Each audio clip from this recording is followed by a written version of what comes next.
Ladies and gentlemen, welcome back to the Turner Podcasting System right here on IndieQuebec.com. It's the Prez. We're back. It's freezing cold here in Quebec. I am joined here today by certified WCW expert. He is none other than my co-host, the Stinger. Stinger, how you doing, buddy? I'm very good, wrestling fans. Hope everything is good. It is extremely cold outside, actually. It's what, minus, I think. Minus 16? Yeah, it's It's terrible. A big sun. It's very sunny, but it's very cold here. Extremely cold here, just like Moscow. So we're going to get in today to Halloween Havoc 2000. And this is an event that I don't even remember watching back in the day. Like when I was watching this, maybe my brain cut it out because, you know, when you have traumatic events, sometimes your brain just turns it off. Maybe that's what happened here. But Stinger, what are your memories of this event at the time back in 2000? Okay, so I remember the experience of the event clearly because I did order this on pay-per-view. And I do remember it costing $39.99. I do remember WCW hyping it with the vignettes as well. I remember the storylines then. But to be honest, just like you, the Prez, throughout the years, I forgot about the lineup, the matches, the card. I do remember the experience of me ordering this on pay-per-view with my pops. So we ended up seeing this. At the time, I think it was fascinating until I watched it recently. Yeah, it's sometimes you have good memories of stuff back in the day and you rewatch it wow. Yeah. Oh, yeah. So this event, it took place on October 29th. So that was a Sunday. So then the Monday after, we would have gone to school, and then the Tuesday would have been Halloween, trick-or-treating. Yes. And we mentioned it a bit back in the last episode, but yeah, so I remember you had a Scream costume that year. I was sure I was Halloween yes, costume. Exactly. I was Ghostface, and the mask was sold out everywhere. Walmart. And if you guys came from the shore, remember there was a joke shop called Fou Rire. In Champlain Mall. Champlain Mall was right next to the restaurants, and they ran out. So I ended up finding the mask randomly from Piscine Perrin on Tachereau, guys, back in the day, across the Super C. And then I came to school as Ghostface because in 2000, Scream came out, and our former WCW heavyweight champ, David Arquette, was in it. So yeah, it was good times at that time. I think, we did have dress down day. That's what we called it at Chambly. It was a dress down Halloween true, because day. We had uniforms. We went to this kind of fancy wannabe. It wasn't a fancy school, but they wanted it to come off as a fancy wannabe. Yes. International Baccalaureate High School. Blah, blah, blah. Yeah, exactly. So yeah, we got to wear costumes on Halloween. So we were probably really in the Halloween spirit for this one. And so MGM, Las Vegas, it's a classic venue. I know WCW had used this for Halloween Havoc many times.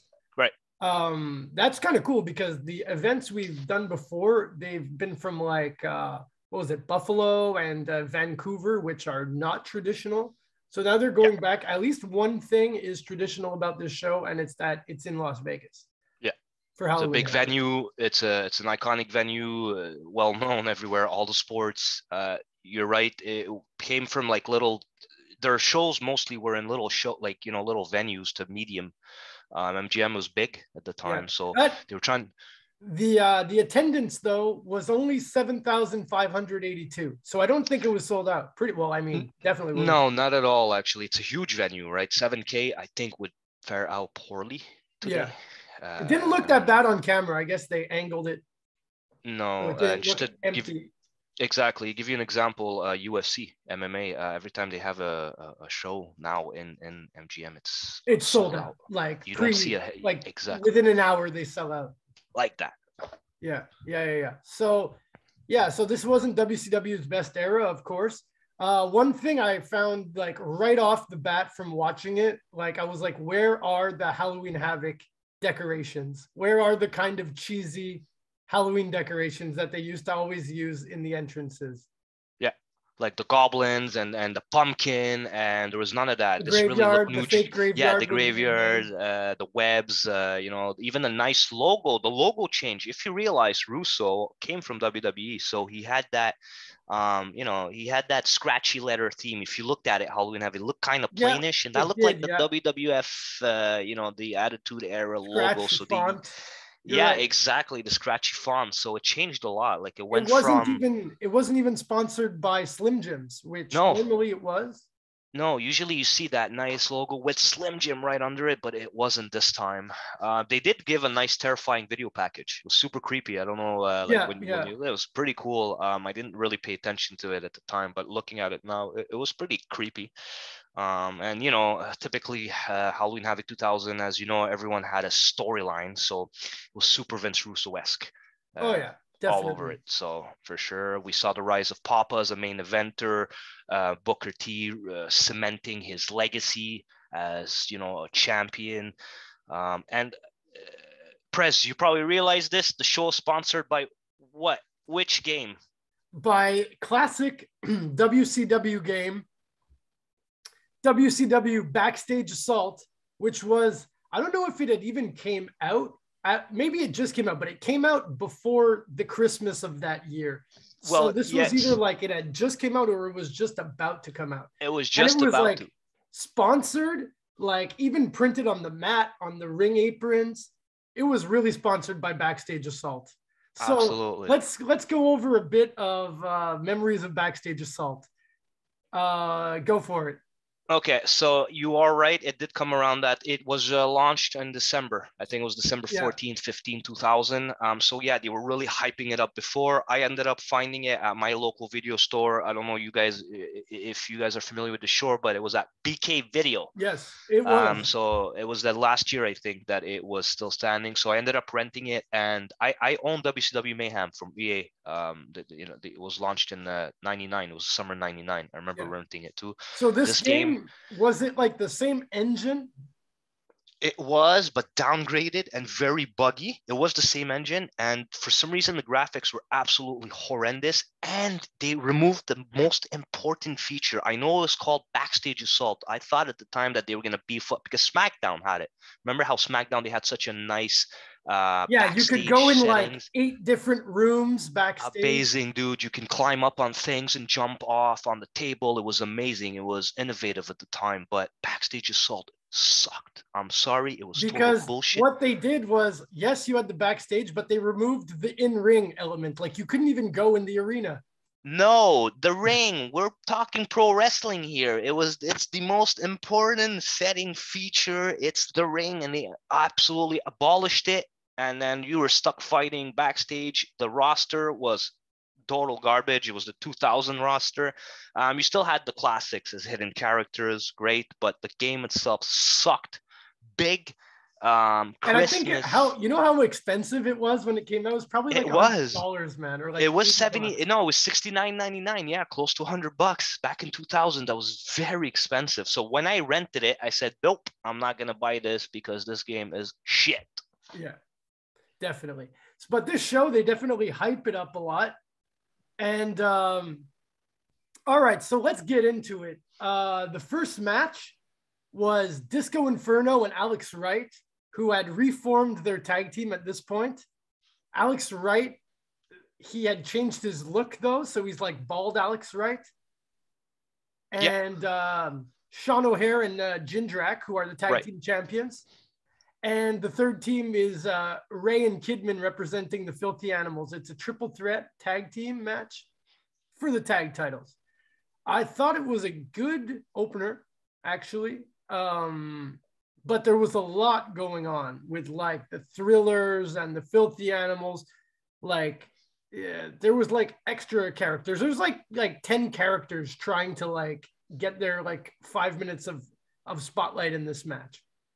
Yeah, exactly. And the main here, the key word is clutter, because they Yeah, cluttered the shit out of it. And I mean, you know what? To be honest, this is one of the best matches on the card because it was. it was a great athletic. It was fun to watch. It was amazing to see at that time. The big guys, the heavyweights versus the cruiserweights. It was a theme. It was an ongoing theme, and it was entertaining. because you had matches that you've never really seen before. Whereas it was a heavyweight versus a heavyweight, a cruiserweight versus a cruiserweight, a woman versus a woman, etc. And they were mixing it up. The talent was great. So to be honest, I did give this match a solid 7 on 10 because of the athleticism, the roster, particularly in that match. And like Disco was like the comedy. There was like a good mix of everything. And like while I put on the match, I was like, okay, this is like an okay opener. But like I wasn't expecting how low the quality was going to drop off from here. So like it was definitely one of the best matches of the night. But I wasn't really thinking it was going to be at the time. You know what I mean? Because it was a normal three-way dance. It was a normal Filthy Animals and O'Haire and Jindrak, like nothing but yeah, exactly. It started out as a solid match, and then you just didn't know what was awaiting you throughout the event. The only thing that makes no sense though is that like the Boogie Nights end up losing by DQ, and it's a three-way. Yeah, it's a three-way. Like, who won? No one won. It was exactly. Like, all we know is that they lost. Exactly. And losing by DQ was quite a trend in WCW. It's either 2000 you lose by DQ or the match is a hardcore match and you don't even know. Did not make sense. Halfway through the match, the guy pulls a chair out and you're like, shouldn't that be a DQ? Because there was a DQ last match. Yeah. Oh, no, this is a hardcore match this time. Exactly. You needed a solid finish, and this was just a confusing. I don't know. But yeah, like that being said, the wrestling in the match was really good though. There were some good spots with like Jindrak and O'Haire, I would say looking back, are pretty underrated as a tag team for that era. They were good. Hey, they were athletic. They had good talent. They were big. They could move for sure. So I remember even thinking at the time, like, wow, like there's no way these guys won't be big stars. Like I at the time I always thought Sean O'Haire, he had the look to become a champion. Man. I was like, this guy's gonna break off from the tag team. We're probably gonna see him win the title, world champion, or at least US champion for sure. Yeah, exactly. Definitely, I remember thinking the same thing, my friend. So then, there's a big like we said, it was all cluttered. So then, to add to the clutter, after the DQ, the Misfits come in, and they like come in to save the Filthy Animals, but like the Filthy Animals are already a stable. Like, they didn't really need protection. You know, they had a crew of their own. But again, clutter is the key word here. Yeah, exactly. So then that so we had AWOL, which was the Wall. He was already out there, so he stays out there, and it ends up being him and Reno in a hardcore match, which was, it looked like impromptu-ish. Like it looked like they were like, okay, we're gonna like just fight it out now because like the Wall's already out here type of thing. Yeah, AWOL came out and it just like started maybe 3 minutes later. It was out of nowhere. So now I understand they were trying to do impromptu. I just thought they skipped maybe a vignette or something, and I was like, what? It just starting here. So now I get it. Actually makes sense. For sure. I guess like I guess it could have been not bad. Like the idea on paper for this wasn't that bad, but it wasn't that well executed either. No, exactly. That's why I asked myself, I was like, was this planned, or was just, they screwed up something and, they tried to wing it type of thing. Yeah, exactly. So this match, Reno is the defending hardcore champion. And they announced that they're going to change the rules because originally the WCW hardcore matches, they started in the backstage, like Backstage Assault, but then they came to the arena. But this one, it just started in the ring and it was Falls Count Anywhere, which is like WWF hardcore rules. The original WWF hardcore rules before it became 24/7. Yeah. So, and, what did you think about the WCW hardcore division in general? And what did you think about this era of it? Let's not lie, they didn't have the best roster out there, but they tried. They really tried. To be honest, Prez, I think they didn't have the Steve Blackman, the Al Snow at the time, and that beautiful roster that you saw in WWF, but they tried hard. I honestly give them props for that. It's not as nice and how can I say, professionally done as the WWF at the time, but I mean they tried. Yeah, to be a honest, lot they of had to guys work were with what. forced into it. And like example, when they had that like junkyard match, a bunch of guys had no business. Like it made no sense to be in this hardcore match with no ring like that. And it's sad because a lot of them actually got injured like really bad doing this like stupid match. Yeah, So the guys junkyard. were giving their all in this WCW hardcore division. They were beating the crap out of each other, but Yeah, like no one really cared. because they needed ratings. They had to work with what they had, like I said. So it was really random at some point, like Norman Smiley being a At contender least for the he was hardcore like title. maybe the best WCW hardcore champion of all time. I would say he was. I would say, yeah, because he is a veteran. Norman Smiley was a veteran. Obviously, used to do openings. I think at some point mid cards, like not even. I don't even think he ever mid carded until he became a hardcore champ. And then what's funny is like if you look back on it, his gimmick in the hardcore was like wearing a like sports suit so that he wouldn't get hurt. And Crash Holly was probably the most over WWF hardcore champion. And his gimmick was like running away. So like, it's funny how like the hardcore divisions, it wasn't even the hardcore guys who got over. It was actually like the black sheep of the division, the guy who didn't really fit in the division. Who people were like, that's good. That's good. That's actually good. Yeah, the good point you make right there. Yeah, because you had Crash Holly and then you had Norman Smiley and a few others. I think at some point. Yeah, exactly. And hardcore division for WCW 2000, they really put a lot. They put it a lot on TV and storylines on the pay-per-views. I think it was Russo trying to compete with WWF at the time. Yeah, definitely. With the hardcore division. And like the ECW influence as well. Yes. Don't forget, Mike Awesome just recently jumped out. I think he had the belt too, right? When he jumped, when he came to WCW, he came as the ECW champion. Yeah, for sure. So they were trying to mix all that in. I guess they could have put Mike Awesome in the hardcore division, but at least they used him better than that. They did. Which was good. Like, I mean, that's one guy that they didn't use him as good as they could have, but they didn't use him as bad as they could have. Yeah, stature, like a status. Say, because I mean, most people just look at it and it's like the fat chick Thriller, the 70s guy, but like, I mean, if you compare that to like Brian Knobbs or I don't know, some guys like that they just put on WCW Saturday Night and you never even Rocco Rock. Yeah, like there you go. Like, you can't but, you can't think everything's that bad. I mean, right. I do agree with you though. We wanted to see in context. Exactly. We wanted to see career killer Mike Awesome. Yeah, exactly. Which is how he came. But I guess they're like, well, Vince Russo is probably like, you need more charisma, bro, or we're gonna let's give you a weird gimmick. You came in solid. You powerbombed Nash, one of the biggest figures in WCW, a lot of influence.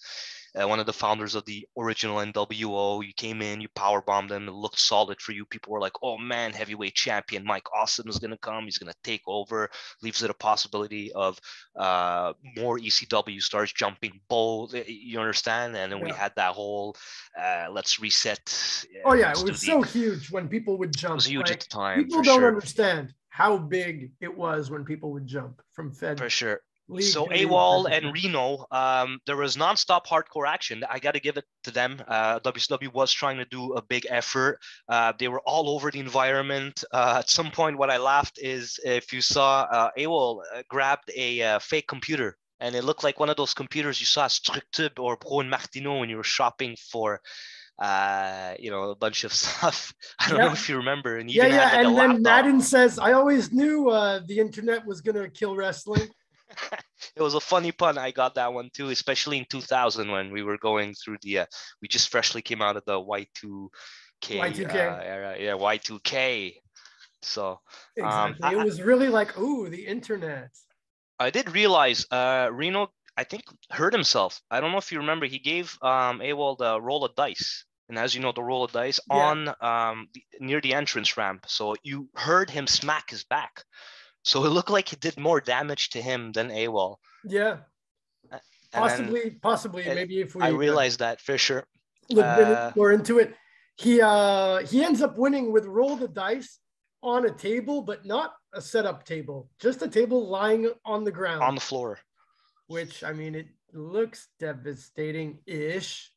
It probably hurts more than it looks hard, like than it looks. Yeah, I bet that hurts more than a table set up. Yes, because it relieves some of the pressure when you get slammed, right? Yeah, exactly. You'll still take a little bump. It'll still probably give you a bruise, but like unfolded directly is just an extra sheet of wood that you're getting slammed on. I mean, so you have the floors. The tables, when they break in wrestling, like, I don't see how everyone doesn't realize this, that, okay, it might hurt, but like, it breaks your fall too. Like, it actually like helps. Absolutely. You in a way. Big time. Like, Mick Foley, if he got thrown off the Hell in the Cell and there was no table there, he would be like fucking paralyzed. The table really helped him, you know? Saved them, of course. Yeah, so then backstage, we get the franchise, Shane Douglas. He's talking to the Natural Born Thrillers, and he's kind of offering them to be their coach. And this is like a bit like what Nash had done on the Nitro that we reviewed in our last episode. People can go check that out in the archives. Oh God. And yeah, so like, so far there's been non-stop Natural Born Thrillers. Every single segment has had the Natural Born Thrillers. They're really a focal point of the beginning of this show. Again, they cluttered them and they just showered us with their presence. I'm not saying they were a bad stable. I love them, but they just put them too much in everything, in the Nitros, in the pay-per-views. Franchise randomly as well, possible alliance with them. So now we're seeing franchise too a lot, right? Like it was crazy hectic, man. Everything was mixed. You had Natural Born Thrillers. At some point, it would jump to the Filthy Animals. Then it would go to the main eventers, and would go to this and that. So they really tried to cram everything like a tornado. Yeah, definitely. Like, we've already seen about 30 wrestlers on this show, and it's like the second match. And like, then we see Chronic backstage talking to Goldberg. No, he's talking to the WCW doctors about the commission. And they're like, yeah, he's probably hurt. You shouldn't let him wrestle. He isn't fit to wrestle, talking to the commission, trying to convince them. And he's like, so yeah, again, Doug Dillinger, I think, is standing there too. Yeah. He's part of the commission. And they're having, they're having some kind of debate. This is going to be an ongoing storyline because Goldberg had been injured, like, in storyline on Thunder. And so that's going to be an ongoing storyline throughout the night. Up next, Corporal Cajun and Lieutenant Loco against, of course, two more members of the Natural Born Thrillers, Chuck Palumbo and Sean Stasiak. Okay. I'll just say this now. There's no Hulk Hogan. There's no Kevin Nash. There's no Scott Hall. There's no Bret Hart. There's no Macho Man. There's no, Lex Luger ends up appearing, but he doesn't wrestle. There's no, I don't know who else. There's no Ric Flair. There's no, like, dude, I could keep going on and on and on.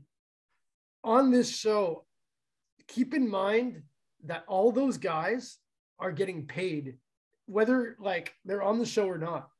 Contractually, yeah, they were just at home, and it's like, we were just talking about that. Stay home. We're just gonna have like Reno and AWOL, like, do exactly, do all the work. But and again, last time we mentioned it, they were making merchandise that all those guys you just named were selling, toys and the shirts. You still had Macho Man and NWO shirts coming out, and Hollywood Hulk Hogan shirts coming out. Like, the Toy Biz action line at this time for WCW, it was like all those guys I just named that were having figures. Oh, another guy, DDP's not on this show. DDP was not on it, yeah. But you look at the figures and the video game, it's like they'd be the ones on the cover. They'd be the ones who have t-shirts. They'd be the ones, Right.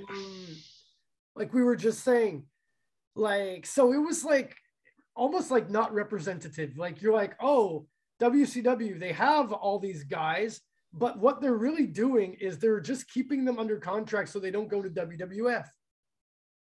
That makes sense. Okay, In a yeah, way, I that mean, makes like, sense for sure.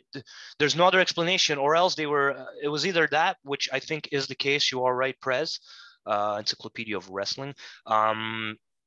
But I think it was also like, hey, we're not coming in. We're big time. Let Chavo do the work. yeah, I'm on like vacation, some of the dude. guys got lazy for sure. That's it. For sure. It's like calling in work saying, hey, Robbie's gonna come in. I can't. Okay, Yeah, just give it to and him. the Give guy's him the like, load of work. Robbie's new. He's not even trained yet. It's like, oh, it's okay. It's okay. It's okay. He'll fare well. He's a good sport. There you go. That is pretty much that is a good analogy. Or it's like, but like, okay, it's like you have a promotion company, you're renting out the Bell Center. You have like, oh, we have like Aerosmith already paid to like who could be on this show, but let's just tell them to stay home and get like the college alternative rock band from fucking Concordia to come play instead. Imagine, eh? You know what I mean? Like that's that. Absolutely agree, man. So like, but anyways, there's nothing really wrong with this match. This match is okay. I think Palumbo was underrated somewhat. He could have gone farther. Stasiak was like pretty jacked, but I heard he had weird backstage problems. He was caught recording people like with a tape recorder without their consent. So that gave him like a bad reputation. Yeah, it's true. It's true behind the scenes too. And Palumbo, yeah, they were great shaped. Again, they were agile. They had the look. They had that tough guy, big bodybuilder look. Also, you know who carried this match? Lash LaRue, Corporal Cajun. He surprised me. Did. Good talent, really definitely. So Robbie was Lash. They're like, Lash, you're up. Obviously, you know, he was not a rookie. We saw him a lot in '99. I think end 98, 99, he was doing cruiserweight openings, but he carried the match, man. I was impressed, to be honest. So big props to Lash LaRue at the time, Corporal Cajun. He was great talent too. He wasn't a crappy wrestler. Yeah, for sure. So I literally solely gave this match, my opinion, 6 on 10 because of Lash. Yeah, and MIA pulls off the win. It is one of the better matches on the show. It's it might be the only match where there's no weapons or interference. It's just like, go for it, basically. And like, even if like, okay, the Natural Born Thrillers here on this show, they're all on the show. They're all over the place, but like, a lot of them, like in this match, they didn't even act that heelish. They're kind of like, and even like I would say Sean O'Hara and Jindrak too. They were like, they looked kind hip. of appealing to the fans. Yeah, they were hip. They were big dudes, hip. It was 2000s, you know, the muscle era, like, you know, the working out era start picking off at then, like kind of cool hairstyles for the time. Yeah, it was cool hairstyles, the spiky hair from O'Hare, and then you had Stasiak, who had the blonde streaks, and the bodybuilder Arnold Schwarzenegger look. You know, they were always tanned and jacked.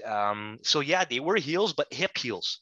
Like cool heels, you know, not your traditional, I want to kill this guy type of heel, like Franchise, who did a good job by being a super blonde haired heel. Always a heel when you have just pure blonde hair. Yeah, exactly. Indeed.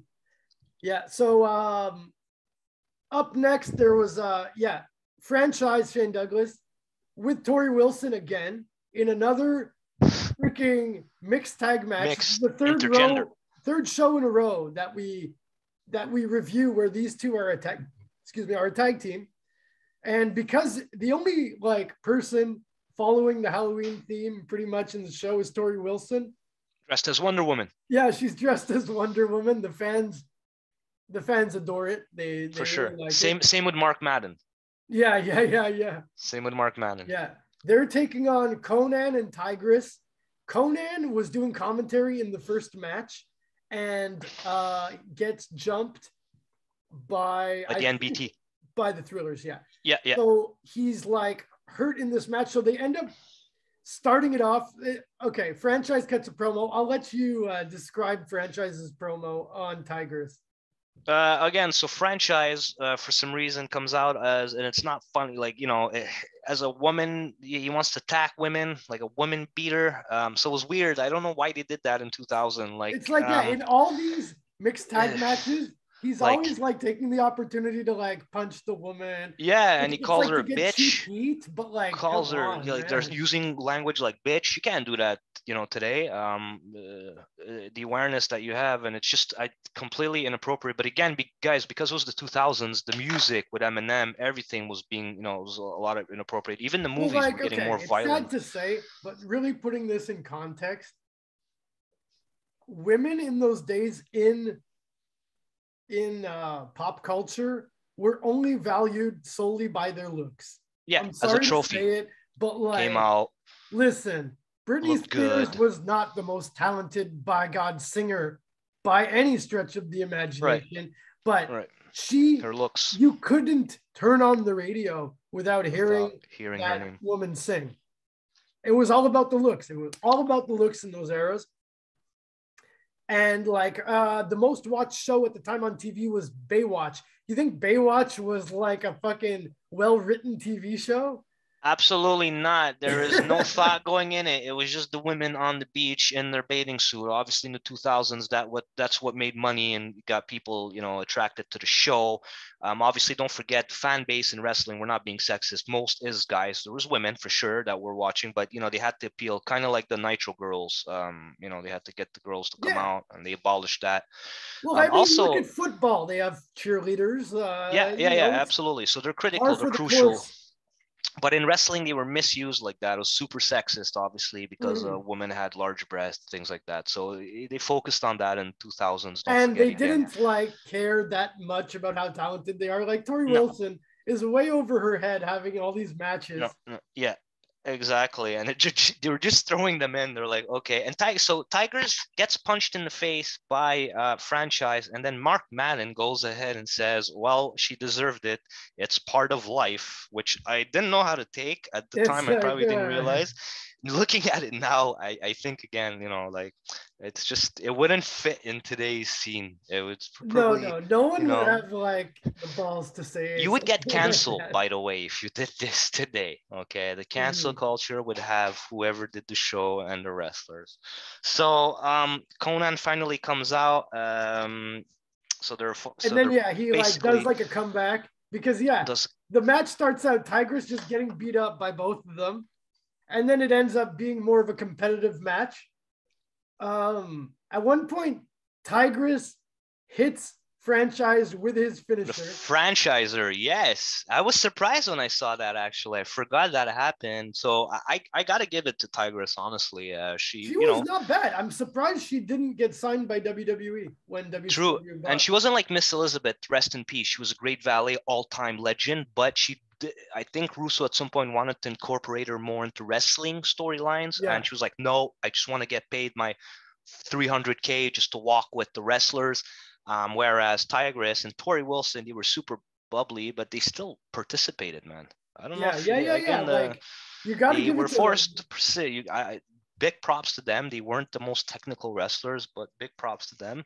They didn't make it look completely fake, which, like, if you grab two untrained girls off the street, it looks like a cat fight. Have a wrestling match, it would look like shit, and they would hurt each other for sure. Yeah, cat fight. Yeah, you know, like really a legit cat fight-ish type of a match. So Tigress and Conan pick up the win with a double face buster. Yeah. Which the X Factor, aka, but on Franchise, the match was okay again with the intergender. Like, when it got down to it, like Conan and Douglas together, I don't find they meshed well. Like, no, they're completely different. And he said your people, and no, I don't know if it was Franchise saying your people. No, it was someone else. But I remember there was also a bit of racist references in there. Was it him that said to him? Was it Franchise that said? Yeah, I think it was Franchise that said to Conan, "You and your people."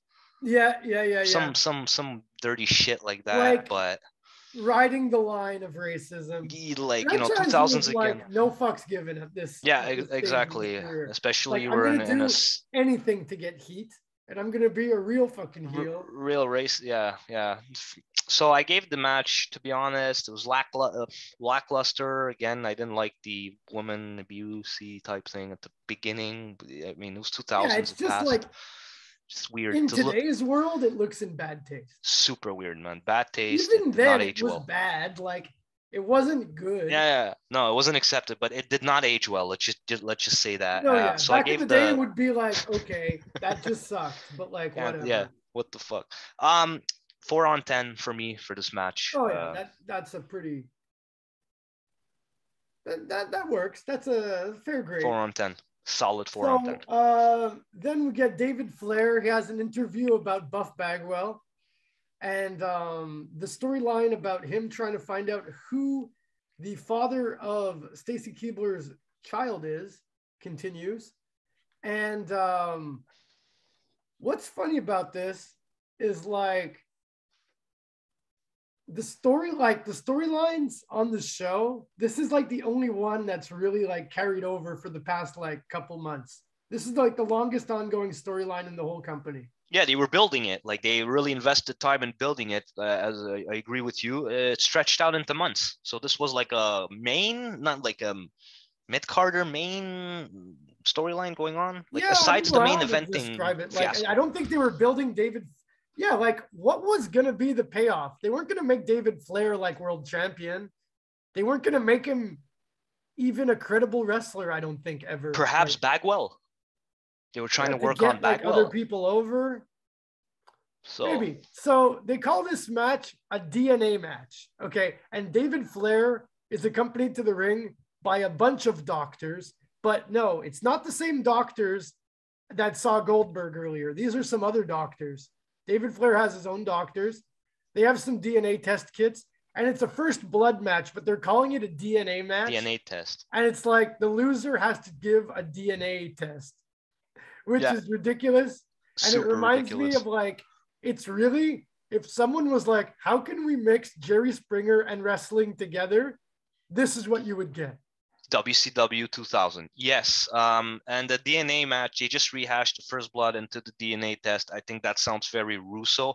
Also, if you realize, David Flair came out in his UK WCW shirt. Yeah. It was when he Just toured like in the some UK. random old Like, shirt from some old tour he was on like a year dude, he was like a before. high schooler for real. You just slap on any shirt he found in his closet, and he's like, "Yeah, I'm coming in with a WCW UK shirt when we toured a few months ago." Like it was just funny, 2000s. Was that a trend? You just like found anything in your closet, put it on, even if it was a, let's say, teenage Mutant Ninja Turtle shirt, slap it on. If Let's you go to were school. like a lazy ass, yeah. Wash my face and just go to school, man. Not even shower. Let's just wash the face, brush the teeth, and go to work, go to school. In those days, well, the fashion, yeah, he was wearing like baggy jeans and a baggy t-shirt, which was like popular. Like Extreme. Like, Remember those like jeans? some like kind of, he looked like a psychotic young person. He did. A psychotic young high schooler that like probably watches people like at a night Columbine influenced, like Columbine, man. That's super controversial, but let's not. That was only like what that. a year before this though. Columbine was in April '99, man, which was sad and was big at that but time. That changed society a lot. South Park was like spawned basically from the idea of Columbine, and it actually changed society a lot. Like when we were teenagers, after Columbine, this is worn off now, but people were actually scared of teenagers for like a couple years. Yes. Because they're like, holy shit, the teenagers are gonna like shoot people up. The teenagers crazy. This was the rise of the teenagers in '99, and everything was getting desensitized. So you are right. Right after Columbine, a lot changed, and then later we had 9/11, which was even worse. And this was that changed society on another level. Definitely another notch. But Columbine '99 was serious, man. It changed a lot. It changed a lot indeed. Yeah, to the teenage livelihood and just everything that follows that. Anyways. Buff dominates him, beats the other Buff shit out of him. Super popular here.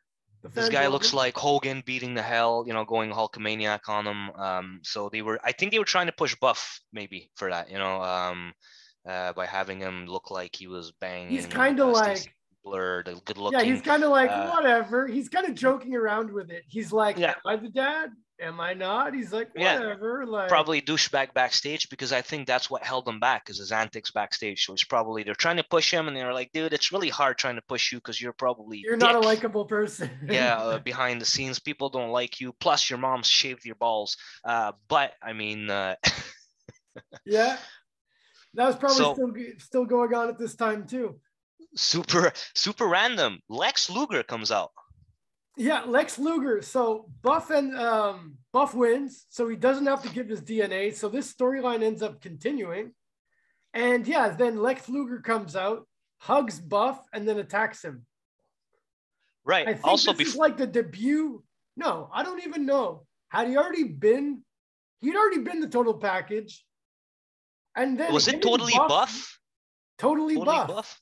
Yeah, is that what we're talking? Like it was totally. Yeah, Perhaps I think Totally Buff was a bit after and came back. Right, because then you had Luger and Flair at some point. Ric Flair, the total. No, they weren't a tag team, were they? At some point, I know it was really Buff. They were associated. They were associated. Plus, before that, it was funny. You saw the way some of these tag teams only lasted like a month or two, but we still like, remember it. But it's like when you look back, it's like that was only like 6 weeks. True. And before Luger comes out, the way Buff won was with a chair shot. But you saw Flair under the apron blading himself because he was clean, and then goes, and you can see him like, come on, cameraman, come on, dude, you could shoot something else. You see him go under, do something, and then once he comes out, he's bleeding like a pig from his face. So he bladed himself. I guess he's not wasn't that much of a pro at doing it. No, he was not. Definitely not like his father. And then, so Luger comes out, shoots Buff right into the ring post. Buff is bleeding from the mouth. Flair gets up, takes as we say in French, an échantillon of blood from the mouth, and then brings it to the doctors that weren't even treating Goldberg's case, just some random paternity test doctors. Like other doctors. Coming directly from the Maury Povich show. I wonder if they had like a little place like, look, this is like the doctor's like dressing room. All our doctors like and they had like a little table with all the snacks and cans of soda. You know how the celebrities were always like, hey, I want in my trailer or in my locker room, I want a table with salami and I want some cans of Pepsi. I don't know if you remember that, but only the red Skittles. The red Skittles, that's it, or I'm not coming in. That's right. Then we get a classic Scott Steiner promo. He just like goes crazy talking about Goldberg and Booker T, and he's talking about how big he is, and he's just like fucking. They really building Steiner, man, at that time. Yeah, he was on his rise too. Like they were folks, and he was crazy. He was legit. Like he was scary, bro. He would just snap like every time we'd watch it. This is one thing we would talk about at school, like. Almost every episode, like, but did you see what Scott Steiner did? I think he called Goldberg a son of a bitch. Yeah, it was controversial. So it was big at the time. Yeah, man. And he did a great job. Plus, everyone was scared of him. I think like 2 thunders before he beat up Mike Tenay, because Mike Tenay said Hurricane Rana. He was talking about the Hurricane Rana. Yeah. And he said, it's the Frankensteiner. So he beat him up. And man, that's when I was like, oh, Scott is he's just crazy, man. He's too much testosterone, dude. Yeah, he looked like a nut. And you would even hear of like him getting suspended for shit. So like the people who were starting to like read wrestling news online would be like, okay, but is he really nuts? Because we're hearing that he might actually be really nuts. Like, is this I believed he was really nuts. Yeah. Yeah, man. When he came out once and he just shot a promo at Ric Flair, calling him an old bastard, and his friends and getting like Stone Ric Cold. Flair wasn't even in any storyline at the time. No, at the time. He wasn't even in a feud with Steiner. I think Ric Flair had been like off TV for like 6 months. So he randomly came out, Steiner, and insulted him, but I think that was just roid rage. Maybe his testosterone was his ratio was probably like 35-1 testosterone but at that time. It was also the Attitude Era. Maybe he saw what Austin was doing on the mic. He's like, I can like go crazy on the mic and like tell people to fuck off too. He got suspended for saying WWF and Stone Cold live on the taping. Yeah, man. he said that. Not yeah, even on he the said they're like fake and like. Yeah. He got suspended for that and fined. Oh yeah. There's definitely some good best of Scott Steiner promos on YouTube videos. Definitely. Man, People I scary would guy suggest to for check sure. that out. Scary guy for sure. So then at this point, we get another natural born thriller, above average Mike Sanders. He is at this point the cruiserweight champion, but he doesn't defend his title in this match. It's him against the Cat for the commissionership. So the winner becomes the commissioner in a kickboxing match. Kickboxing ruled match. And it's funny, they used to say, yeah, his name was above average Mike Sanders. That's basically saying to him, hey, this guy is just passable. So it was such a weird nickname. You're like just passable. No, it's like Mike you're better Saunders. than all right, but you're not above good. than average. Oh, your penis is a bit, above than average. But it's just yeah, it's like something passable. a girl says like to a guy after the guy's like that. Okay, well, I know what that means. Yeah, above average. Yeah, don't worry about it. So again, no more NBT man showering us with this.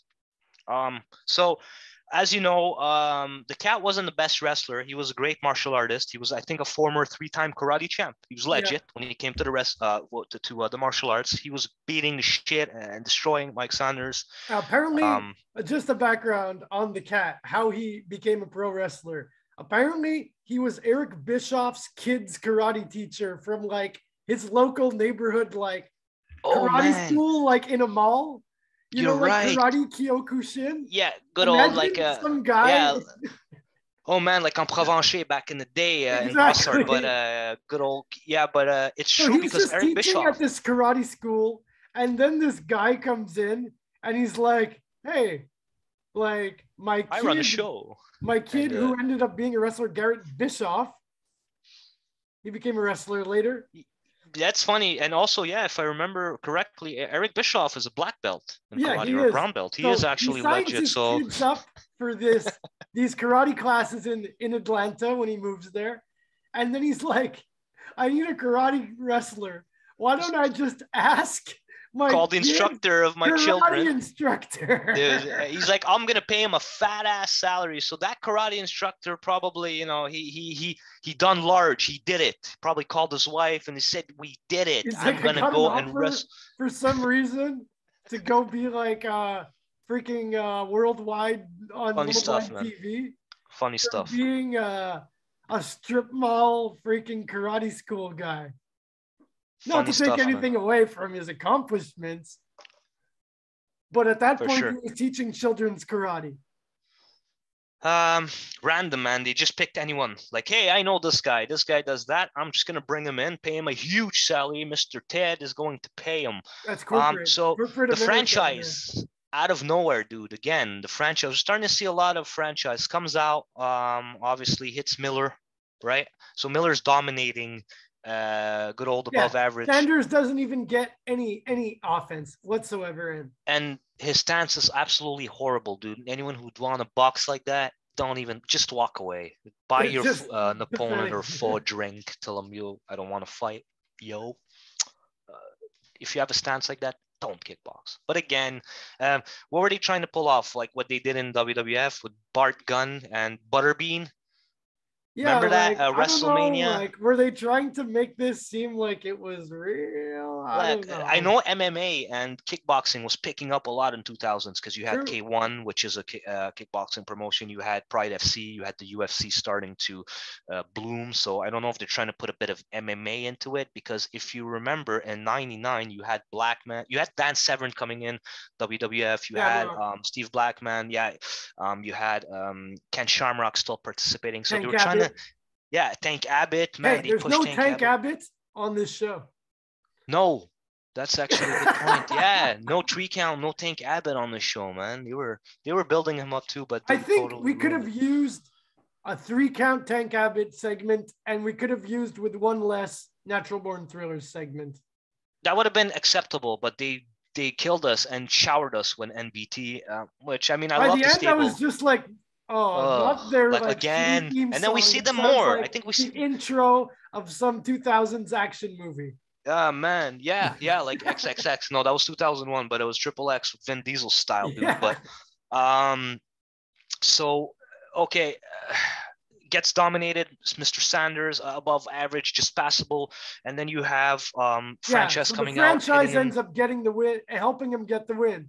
Hits him with a chain, and then he gets counted out again. Man, Yeah, you're ordering a pay-per-view, dude. A count out again. Like, what a bullshit ending. Honestly, when I saw that actually in 2000, because I had ordered it, I was like, count out. Plus, in like an MMA match, especially, and like. We've already had a DQ ending in this match. This is in this pay-per-view. You don't want to like do too much of those endings. And I think the last two pay-per-views that we watched, they had like broke that habit a bit. But this one, they're back to their old ways, man. And multiple, like you're right. When you do a no DQ, you do one no DQ, once every 2 months, like max. Even then, like you really got to pull it off. Not like burn that out, because otherwise it's not special anymore. Yeah, because you shoot out all your ideas and then you have shit to work with later. So that's it.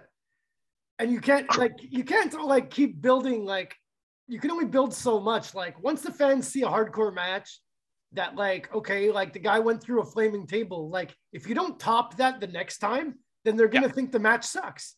Yeah, because you've raised the bar too high, which is, I totally agree with you, Prez. So I gave this match 2 on 10. Sorry for my language. Total shit. It was. This shit. At this time, I wrote this down in my notes. I wrote down, this has got to be one of the worst pay-per-views I've ever watched. You even said it to me verbally. Yeah, I was watching it. I wrote to you like, dude. I was excited. You're like, don't get too excited, buddy. But I said, bro, I have the right strain for this, so for sure I'm gonna watch it and enjoy this fiasco we call a pay-per-view. This pay-per-view made the last two look like really good. Yeah, to be honest, they were absolutely much better than this crappy event. And then we see again another vignette about Goldberg's. Okay, let's just say the show up to now, like, I find the pacing has been horrible and made no sense. Like, I don't know, like, I'd have to really look at it to think of, like, what way I would make more sense in my mind, but I think it's the overuse of stipulations, and then every match that doesn't, even some matches that do have a stipulation, it ends in DQ. Or like because too many it was Vince Russo. I don't think he gave a shit, to be honest. They were just cramming everything in, and I think some matches I would rebook. Like we would have to take the whole pay-per-view, scrap every match, take whatever roster was then, okay, and then try to make something that makes sense. Or also, I think this also counted on people not being available for the show. So they're like, oh, we got to work with what we have. I don't know if it was that or just them being lazy. I don't know. They really like this is the problem when you put someone in charge of a company who's not the boss. Like, I think Russo was like, he's like, okay, we're paying all these main eventers like Hogan and all those guys millions, but he's like, it's not coming out of my pocket. So like, I'm just going to use the characters I want to use. Like, I think the Natural Born Thrillers are fucking entertaining. Yeah, pretty much. And they're like, I'm not paying, the station's paying, and Ted Turner's paying. When you're the one fucking paying, and you're like, well, why the fuck am I paying Hulk Hogan all this money to stay home? Why am I paying Kevin Nash? Do you know what this comes down to? Ted Turner always had a soft spot for wrestling. Point being, that's why it existed so long, man. They could have went bankrupt and just closed down the company and sold it in 2000, but I think they tried to take a lap. I think Ted Turner and Bischoff sat down and they're like, let's bring Russo and try to revamp this, because he always had a soft spot for wrestling. It was always on his networks. You understand? Yeah, it's like, okay, I'm fucking rich. Yeah, I don't give a shit. A couple million, like, we'll try to hire some new people and build it back up, instead of being like, exactly. Plus, I'm dealing with AOL. I might become even richer. So I think they were in negotiation with the AOL, right? Time Warner, the AOL merger was going down around this time, and this is what ultimately decimated WCW as a brand, because AOL what's crazy is that now that company has even merged into even more. They merged with Paramount and they merged with MTV. Yes, it's all one like big. That is colossus, man. That is colossal, because AOL still standing. So I mean, Yeah, man, it's just they didn't want that crap on TV. That was heartbreaking for us. But we got the invasion out of it, which that's another episode absolutely not well executed. But you saw WWF later on soak a lot of the talent. But A lot of the yeah, good it was talent. tough A lot of turner. them were left to the side though. But Yeah, yeah, like we true. said, Corporal Cajun, never got to see him. Never got No, to see no, Tigers. no, we never saw them again. We saw, a lot of the other rest. We didn't see Sting. You know what I think they did with the women of WCW? Honestly, when they closed the company, they were like, we don't care about any of the women. But then they saw Tori Wilson and Stacy Keibler, and they're like, they're too hot Yeah, not to sign. yeah. They're We're way too you're hot hired not to sign. for sure. And no, man, the WWF had space for them to implement them. You understand? They would great addition, man, because you had other iconic women, Yeah, they in the put them in a WWF. You feud had against Trish and China. Lita, Yeah. You had Ivory. You had Molly Trish Holly. Stratus, Lita. You had Molly Holly. So you had a nice roster on the side for WWF. And yeah, I mean, come on. I think Stacy Keibler was televised a lot, and Tori as well. They Tori as both well, I had think for star power. They weren't yeah, that star power. great in the ring No, overall, but my God, but they were known I'm already sure as they Tori drew Wilson. ratings. Yeah, as Miss Hancock, aka Stacy Keibler, weirdest name ever too. So we jump to another vignette for Goldberg. Goldberg backstage talking to a doctor. Again, so it's not the same doctor, it's a commissioned doctor this time, not a David Flair paternity test, Maury Povich, Jerry Springer doctor. So Yeah. Goldberg, this is at the time it was amazing because I was like, oh man, they're redoing the streak again. Goldberg's original streak was what, 170? No, I think it was like 175 and all. Something like that, maybe in the 80s. Yeah. And coming in this match, he was redoing the stupid streak with Russo. The stipulation is if he gets it broken, if he breaks the streak, he's gone. Fired. He was 13-0, but just the month before he lost. I think they made him like. I think we might have missed the Steiner? episode where they're like, you have to like. When Russo like tells him that he has to do that.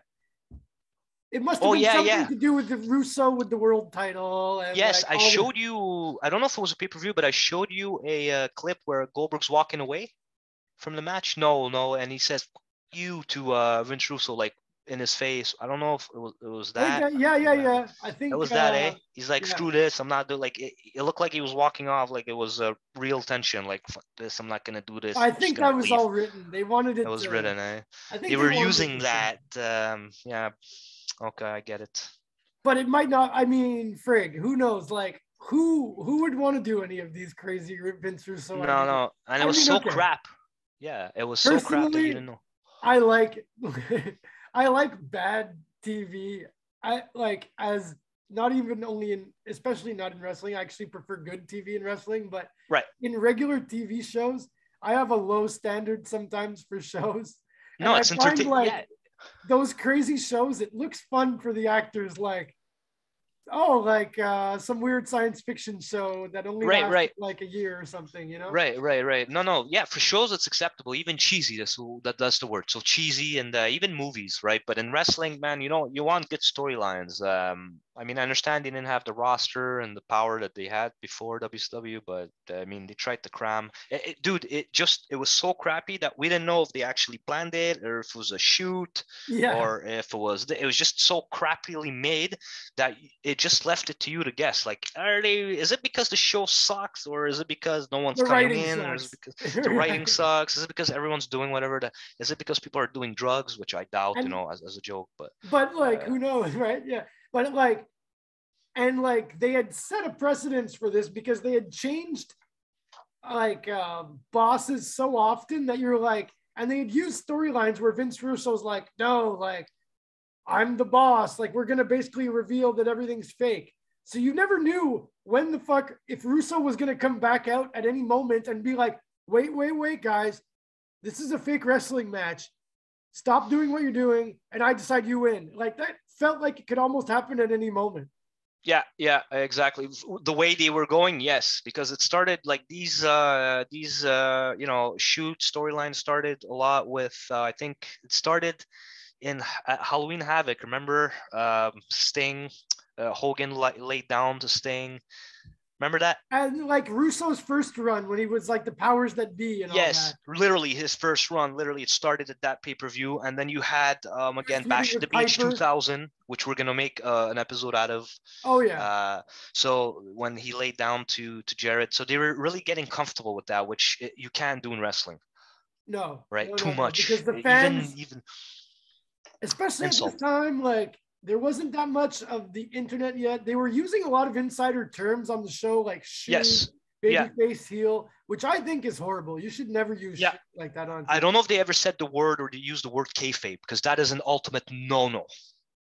I No, think I I don't don't think know, but I know they breaking definitely kayfabe, said like other breaking terms. character, breaking like Yeah. no man, you can't. It takes away from wrestling when you And do that. like no show had done that yet. So they kind of like it was bad. I would Yeah, just say overall that was bad. they put themselves in a bad spot there, man. That's Yeah. why. That's one of the reasons as well that it was not a good product Because they're for like, people. okay, we've admitted that it's like a fake show, but then like, so you're selling like the audience, like you're basically like insulting the intelligence of the audience. Imagine Vince watching this and he's like, "Oh man, what are they doing?" Oh Because yeah, Vince I'm was sure Vince ultimately McMahon pissed for was the like, Remember you're the like, MSG incident, the yeah, famous, the Click incident. He was ultimately pissed. He punished Shawn Michaels and whoever was in that clique. No, it was HHH who got punished for that. yeah, because I Shawn saw an Michaels was the interview. champion, He was so the he didn't punish baby. him. And Yeah, he could Vince do it. always loved Shawn Michaels a bit too much. He can drill Linda and he wouldn't have done anything Yeah, for he's like, go for it, buddy. I'll just be over he's here in like, the here, have corner. my wife. Yeah, here's Viagra. But no man, he must have been watching this and been like, what the fuck is going on? And Yeah. a lot of I don't know if you've ever heard this, but a lot of rumors say that Vince Russo was sent to destroy WCW WCW because he was with the his main shitty writer. storylines. Yeah, man. So I don't know if Well, I Vince paid him on the mean, side. I think he was just trying to make money. And like when he was in WWF, he wasn't the only writer. And like Vince would veto like his ideas if it was good or bad. In WCW, it He was had full like control. you have the keys to the castle. Yeah, it's true. So yeah, you're right. You're right. I don't think it was just it was a rumor because it was just so bad. So people thought, hey, He's did a he good jump head into? writer, but maybe not like a good head producer. You know what I Yeah, mean? producer. He was. That's the key word, producer. Yeah, exactly, Prez. Yeah. So then next we get one of the better matches on the show. 70 guys, Mike Awesome against Vampiro in a hardcore match. And then when they come out, it's they mentioned that Mike Awesome is the number one contender at this point, and he'll be having his title shot on Nitro the night later. Right. And Vampiro says, "Oh well, if you think you're so put it on the line, why don't you put your title on the line?" So it's a number one contenders hardcore match here. It starts off, they're brawling all around the arena, then they brawl back. What did you think of this match? I thought it was pretty good. Yeah, honestly, I liked it. It went from a hardcore match to a false count anywhere, I think. They were fighting all over the place. I don't know if they were pushing that because of backstage assault. They're like, hey, we have to throw in, at least a environmental fight, two of them to push backstage assault. Right? It was coming in a month. It was getting the released. Main sponsor of the show. Like we have it to was see the main people sponsor. Get assaulted backstage somehow. Yeah. Unless it was a coincidence, but no, I think they just so poorly executed. But the match itself was good. I did realize, I don't know if you saw, there was a fan that jumped on Mike Awesome dude, and Mike Awesome obliterates him, beats the shit out of him. Vampiro as well is stomping on him. The security, you can't. Come on, wrestling Don't fans. try like, to we jump love around wrestling. the wrestler. Come on, like what happened with Seth Rollins not too long ago in Brooklyn. Come on, man. Like what are you doing? You can't. A wrestler's he's gonna pummel you, man. And I'm sure it's happened. He doesn't want to get embarrassed. No. He's used to getting like hit all the time. He's jacked, like exactly. Probably he's an athlete. Than you, and the adrenaline. And he doesn't want to look like an idiot. Absolutely. Okay. So imagine got all that going for him. I'm sure you've seen it in the indie scene. I don't know if this has ever happened, but dude, you don't want to fight an indie wrestler. He will pummel you. No, yeah, definitely. Yeah, the same thing would happen on an indie show. It has happened that I've seen, but I've seen it happen. Like I've seen it almost happen, like 99% more, and then like there's always someone who like calms the guy down. Because it's Right. always the fan who's like Yeah. doing an ass, you know? Yeah. And then they're like, yo, hey, calm down, man. You're gonna get your head broken. But yeah, you can't do that. Especially, dude, you don't know if this guy's gonna hit you with something or you know, with a knife or Yeah, because you that's never it. know, man. Fans are crazy, man. Like people are crazy, Yeah, not like just people fans. are I'm saying crazy in people are general. crazy, man.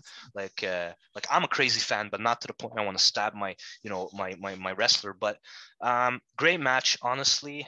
Man, Vampiro took Vampiro does a bumps. balcony dive at one He point. did. He took bumps, man. I gotta give it to him with that for that. You know, he Yeah. took bumps. He gets And awesome bomb on the floor. And then for the win, it's an from awesome bomb off the from top the rope. top rope. But did you see how Vampiro dropped Yeah, he on his landed head? really awkwardly on his head. Gave him a concussion. This is a tidbit, by the way. This is a trivia fact. After that, we didn't see Vampiro for most of WCW's existence. I think he was out and This concussed. I might think have we been saw him like maybe his one last more time. moment. This was his last moment, man. He got dropped by big ass Mike Awesome.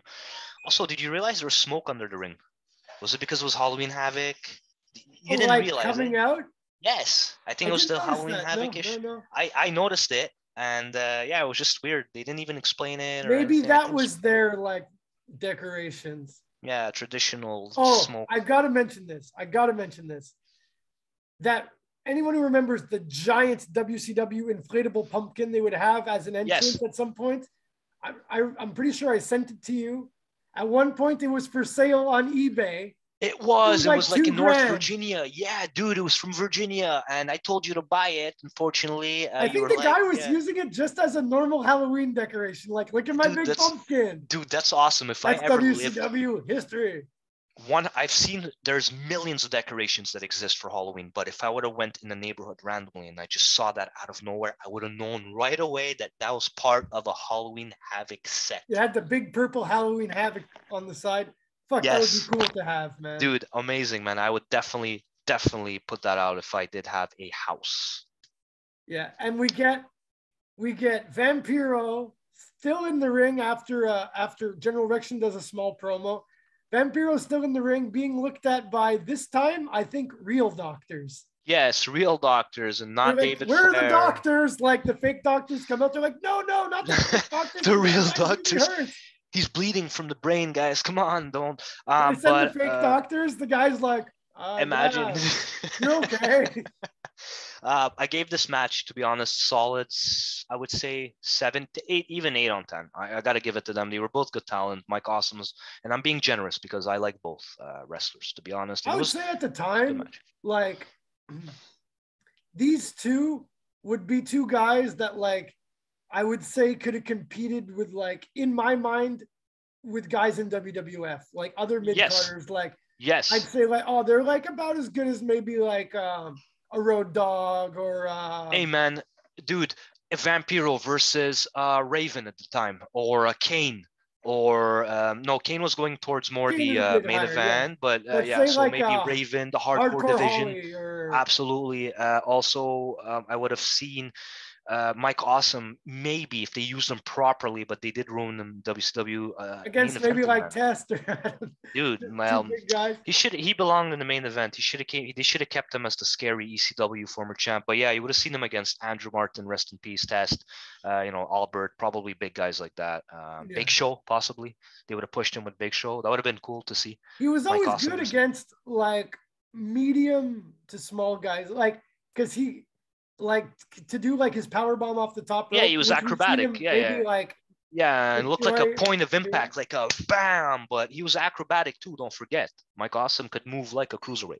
The No first problem. ever episode of ECW TV that I saw live, like one of my friends got it on TV. We found out because his dad changed companies and he worked for Videotron. So we got TNN. He got TNN and discovered he got ECW. The first ever main event I saw was Mike Awesome defending the title against Too Cold Scorpio. And it was the first time I ever seen someone powerbomb someone off the top rope. And I was just sold on Mike Awesome right there. Yeah. I didn't see it live like you. I didn't have the pleasure, but I knew that it was coming from ECW. These crazy moves, like a power bomb. You didn't see that in WWF. Off the top rope? No. No way. Never. You saw a jackknife from, you saw Sid's power bomb, and he also used the choke slam. You also saw Nash's power bomb. So going back and looking at earlier tapes of ECW after that, though, I discovered I think the first guy to ever do a top rope power bomb that I can remember seeing a tape of was Chris Candido. Chris Candido, possibly Chris. Yeah, Chris Candido's. Yeah, he was a ECW veteran. We'll say he was one of the for sure. Unfortunately, his in WCW totally sucked, and I think Candido wasn't there anymore, right? He was at the original. Wasn't he part of the New Blood, or was he? He was. That's what I'm saying. Club? And that wasn't too long before, dude. It was literally like 3 months, like 2 months. Was he part of the New Blood or not? I think he was part of the Millionaires Club for some. No, he wasn't. No, he was part of the new. No, I think he was part of the New Blood because when he came out in April. With Terry Funk. Yeah. He was part of the New Blood. He was also in the ring when they, they reset the show when they stripped everyone from the belts, April 2000. Oh, yeah. He was standing there with them. I think even Booker T was with them because he was part of the clique that, hey, I needs to get pushed, like they were, the New Blood was all the guys that were like, we want to get pushed. At first, it looked like they were going to be like the faces, kind of. Yeah. And then it was weird. We mentioned that. Yeah, for sure. For sure. It was super weird. And we'll do an episode about this exact episode because we got to. It's too essential. But at the beginning of the New Blood, there was like Bischoff had his chosen guys in the group and Russo had his chosen guys in the group. So you thought they were going to clash. And the Natural Born Thrillers were like they were like another part of the New Blood. Right. It was like it was like it was kind of like a mob. So you had the two different cliques, two different clans, and then you had the NBT, and I think they did more after. Like it was really the era of cliques. Like it was a huge clique branched off into little cliques. And every week someone was betraying someone else. Like it got a little like hard to follow. Cheesy. Yeah, super cheesy. Yeah. So next match was up as handicap US/Canadian title. With our boy Lance Storm and weird Canadian hacksaw Jim Duggan. It's just weird to see Jim Duggan. Canadian. Like I'm Canadian, dude.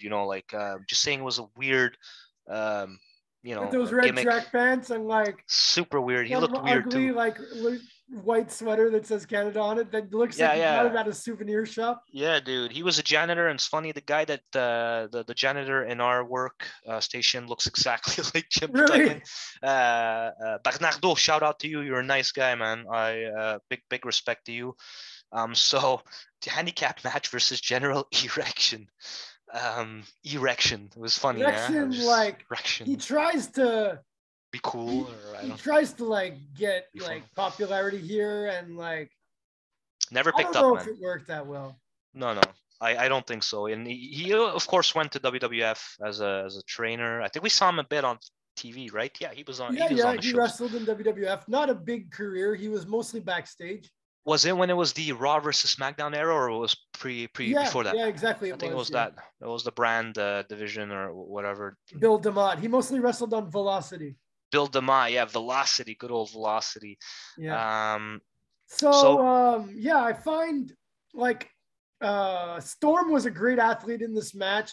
Rection, because it's a handicap match, at some point he looks like he's starting to get a little tired in there.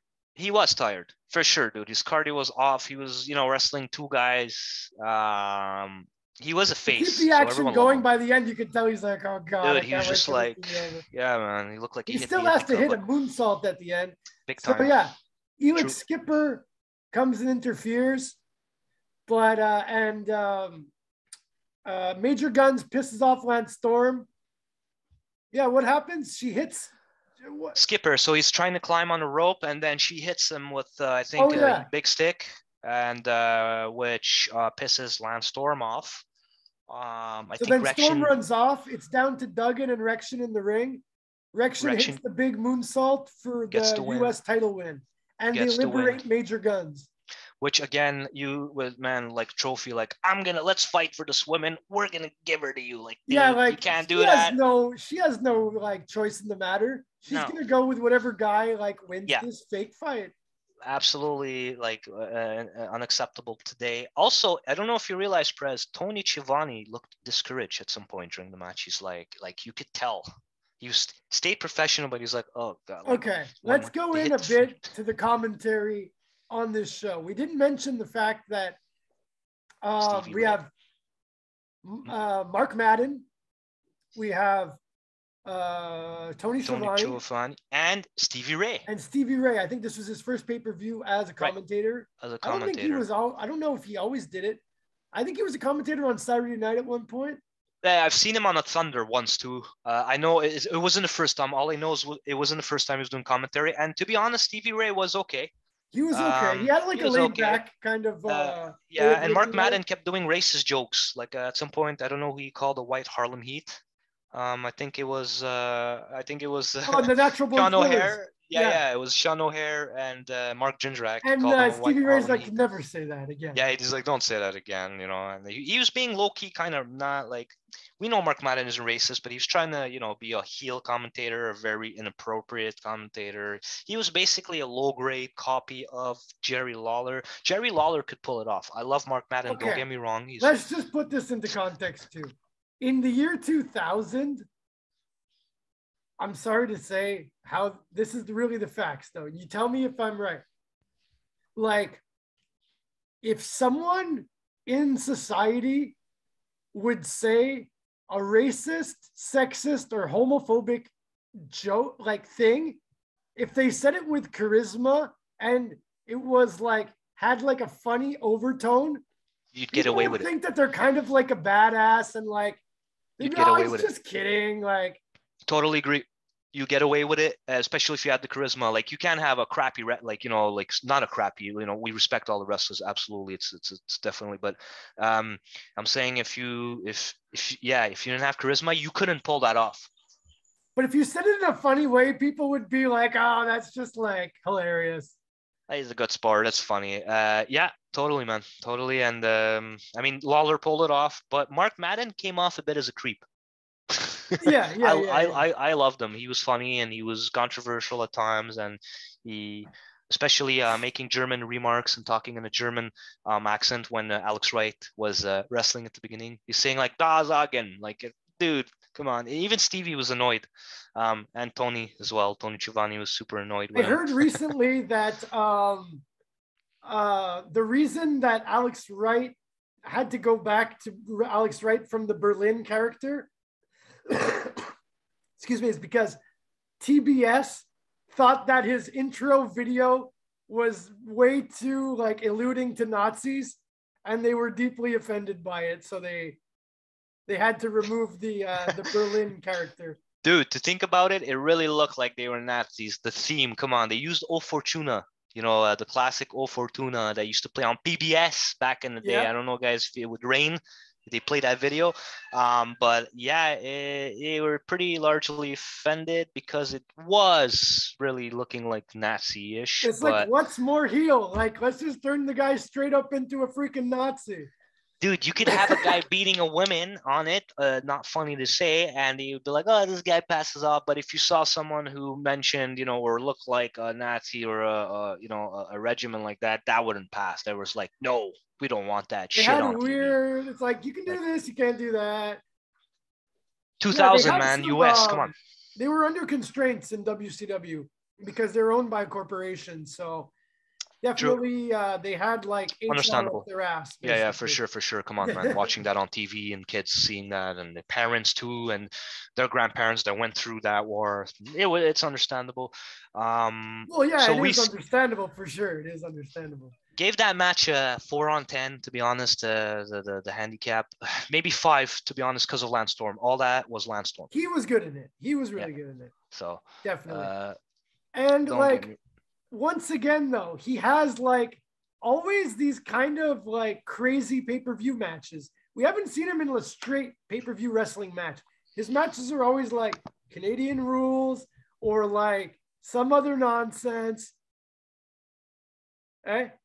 Yeah, for sure. They always put him in nonsense. Yeah. that was. But despite all that, he still like pulls it off. But that's what I find like a bit funny. Like when I was thinking about it, looking back, people think that he was such a like boring, serious wrestler. But if you look at this run, all his matches are all like crazy interference. Yeah. Spots. It's not like boring mat wrestling. No. It was I liked him even at the time. I thought it was his speeches were boring because he was super army-esque, but no, man, he did it like he was a great wrestler too. That mostly is what Lance Storm was. Is a great wrestler. He was good on the mic, and they pushed him. They did what they could, but they misused him still. They should have pushed him more. I'm surprised also WWF didn't push him. That's another subject. We still saw him on TV, but he could have probably become a bigger star. Skyrocketed, just man. Bigger fans. Dude, he had the look, he had the skills, he had the charisma. It's just a shame. Yeah, definitely. So then next we get Sting versus Jeff Jarrett in a no DQ match. I remember the build up to this one. Sting. Dude, I was excited. I love Sting. He is my favorite wrestler of all time. That is why I ordered the pay-per-view. My dad was a huge Goldberg fan. He thought Chronic was going to beat him, but he was like, no, Goldberg's my boy. He's going to beat Chronic. So we ordered this pay-per-view for these two matches. It was, we're like, okay, Booker T and Scott Steiner are awesome. That's an extra, but we were really we ordered it for Sting versus Double J and the main event, which wasn't supposed to really be the main event. You were supposed to have Booker and Steiner naturally. I think they pushed it to the back because they wanted Goldberg to heal as much as he can. I think that was part of the story. Also, though, Booker, this was only his third pay-per-view or fourth, fifth, maybe max, as like a going for the world title. Main eventer.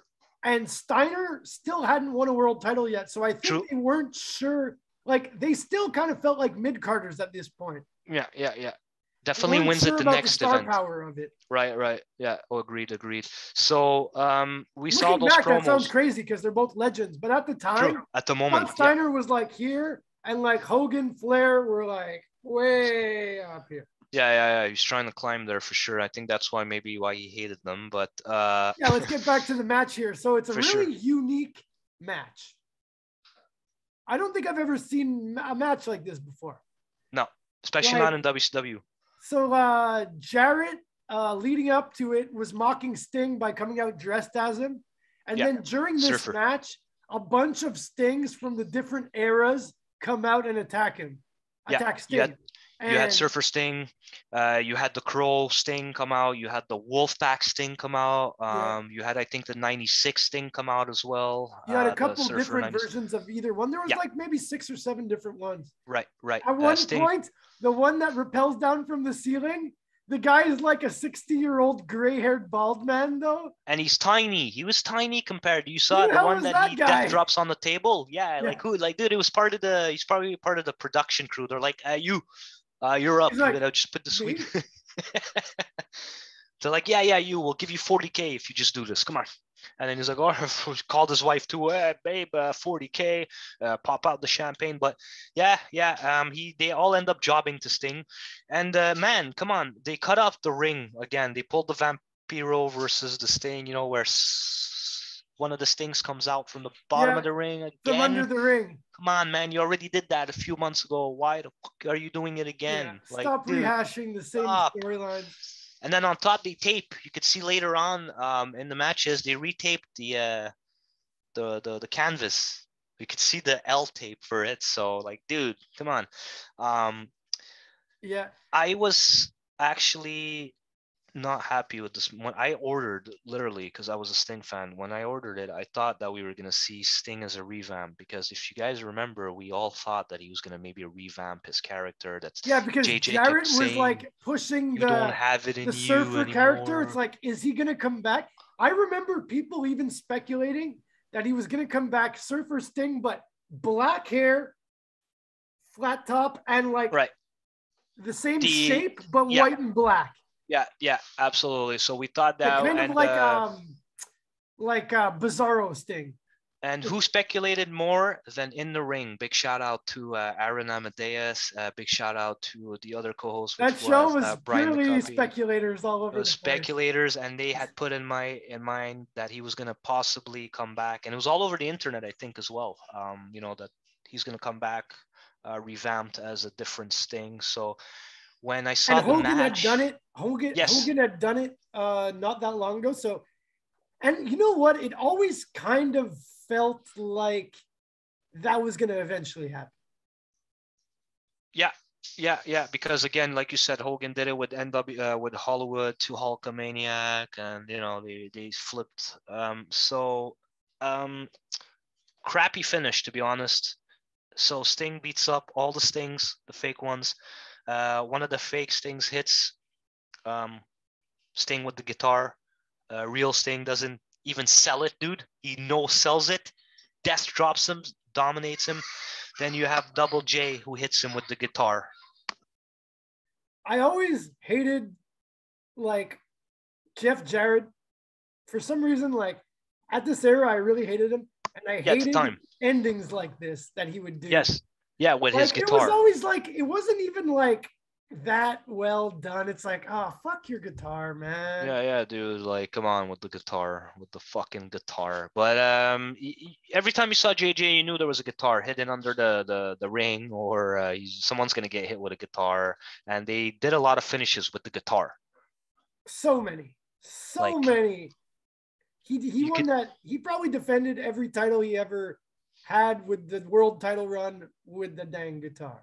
Right. And the grade I gave this match, 2 on 10. I love Sting, my favorite of all time. I love JJ now. I appreciate him as a worker, as a wrestler, as a talent. At the time, I was absolutely angry and petrified to see that Sting wasn't revamped. It was a crappy finish. And at the time I understood this was a crappy finish. Dude, I just paid $39.99 on pay-per-view.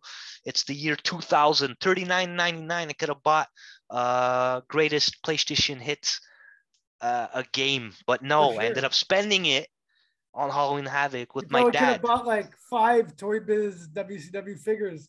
100%. You could have even bought the ring. The ring was $29.99, dude.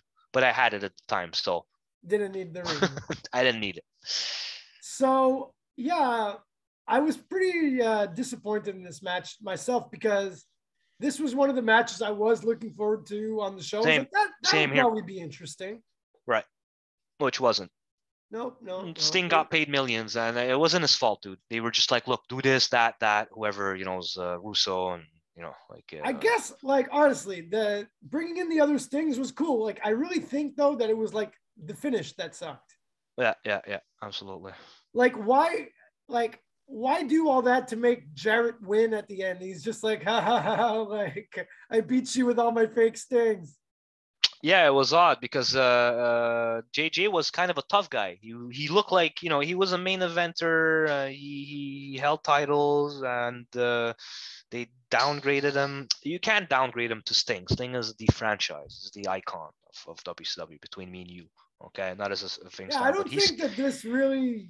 I don't know. It was weird. It was a weird match. It was, and I know they were beating each other a lot through shows like Thunder. They would assault each other. So yeah, you saw a feud start with them, but yeah, I would say though that the build-up was good.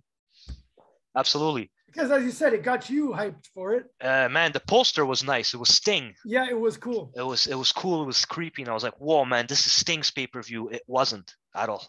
No. Very upsetting at the time. And so next we got Michael Buffer comes out, and it's Booker T versus Scott Steiner because Booker T demanded to have their match right away.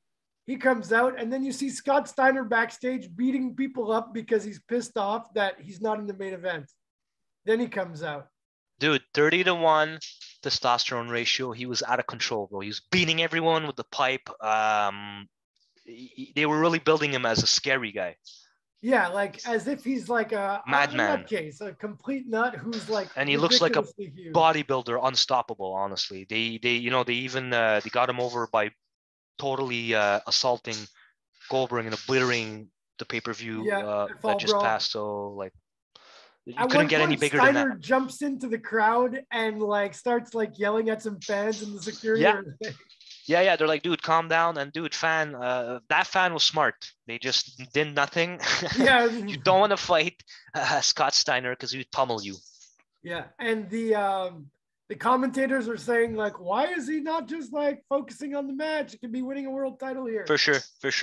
It was a good match because it was Steiner and Booker. Like, they're good talents, both of them. It was a good feud between them. You have two top-notch level guys carrying WCW now. This was basically the feud that's going to carry WCW all the way to the end of Big time. So, and they both deserved it. Steiner always wanted to be in the main event, and he's been working in WCW for long, so he deserved it, to be honest. Booker as well, another seasoned veteran, absolutely deserved it. So it was a good build-up. They were great mid-carders, so they deserved their shot, you know? What I didn't like about this match, both, like, really good. They were. You saw them a lot on the TV, on shows. You saw them on pay-per-views. Press, tell me, what did you think of this match? So, like I said, good match, good feud. Steiner's crazy, being built up. But what do you think of the end? Yeah, so they end up using a bunch of weapons, and then Steiner puts Booker T through a table and loses by DQ. Another DQ finish, but this time for the world title. But you have other matches that, like, you can do whatever the hell you want. Horrible finish. Exactly. For it being a DQ. For a title match, again, WCW end up doing that. No DQ.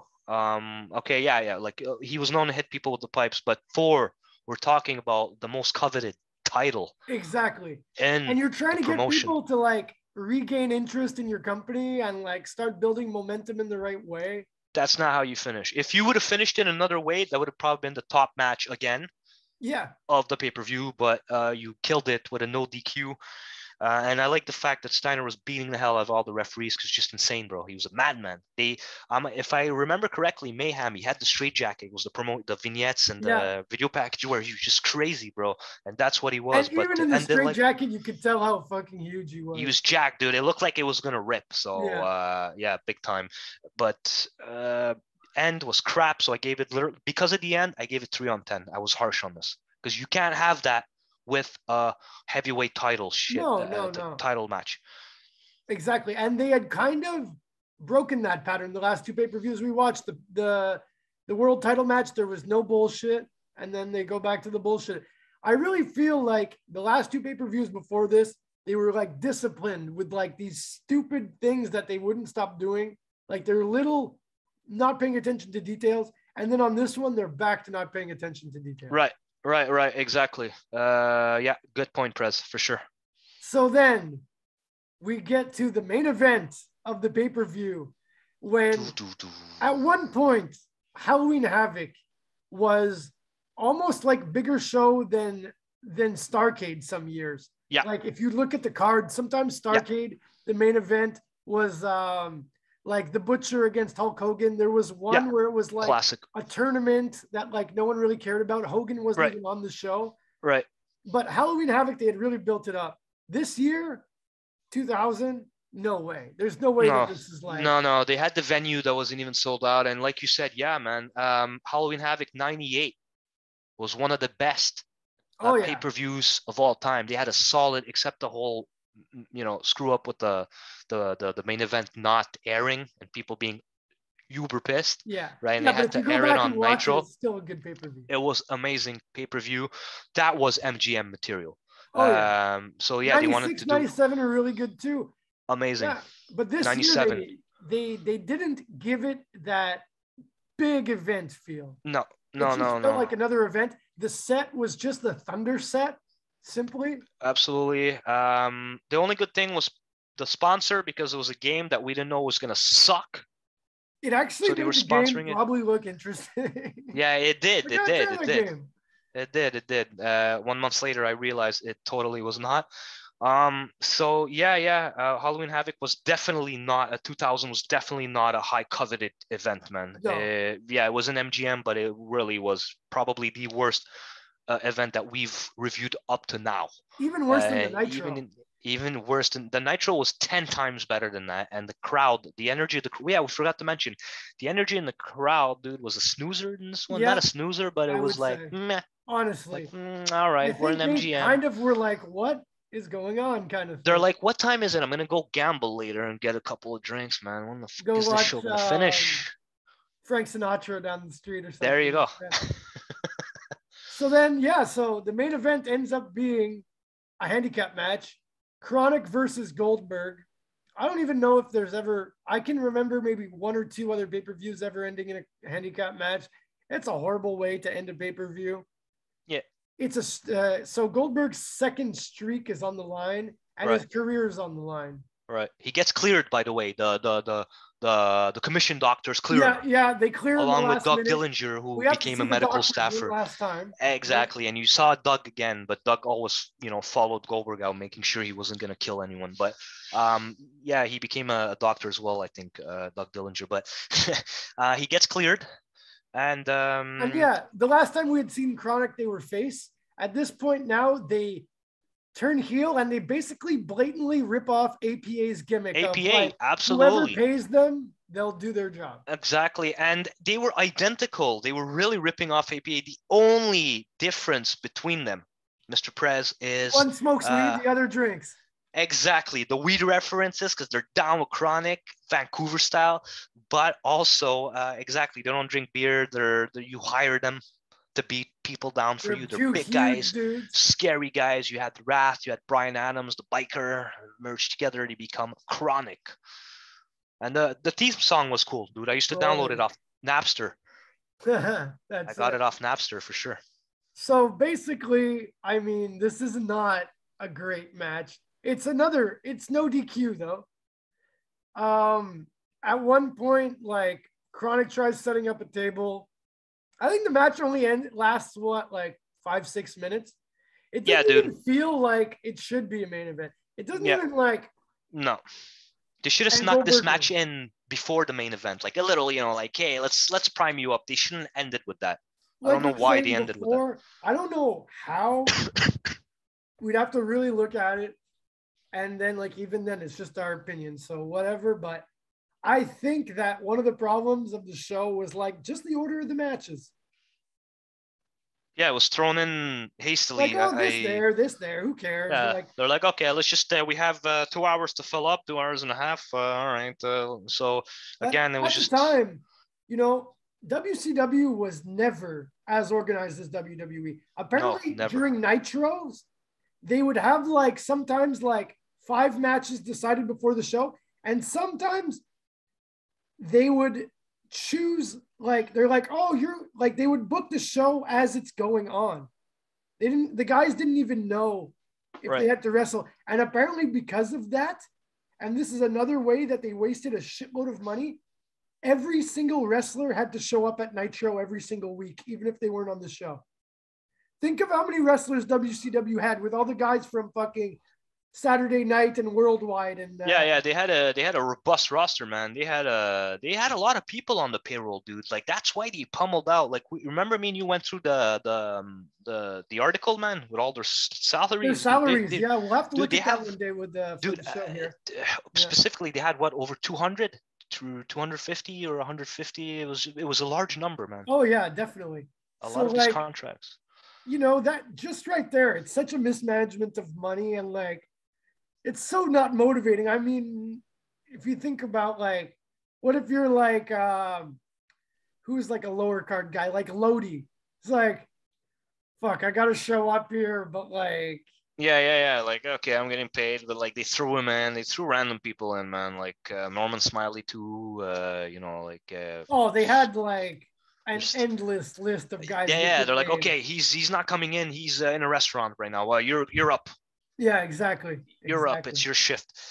So Goldberg spears Clark through the table, it's botched a bit, kind of, and he had his foot up on the table. Technically in wrestling rules, you have to be laying down on the mat. Yeah. For he's pin, kind of wrapped up in the ropes a bit, kind of. So he gets that. Brian Adams comes in. They fight a bit. He gets the upper hand on him. Goldberg, of course, jackhammers him, beats Adams. Lasts about 5 minutes, like you said, or so. I gave it a 1 on 10, Prez. I don't know what you gave it, but it was first of all not supposed to be a main event, dude. It's crap. Yeah. Overall, I would say this pay-per-view is crap.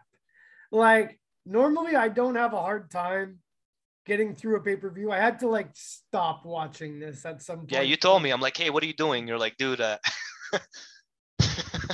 had to take a break after that kickboxing match for sure. Yeah. You took a long break too. Took 2 hour break, eh? Yeah, if I remember so. But I got it gave done. I for sure. honestly, I would not recommend anyone to watch this pay per view. There's nothing, there's no can't miss moments.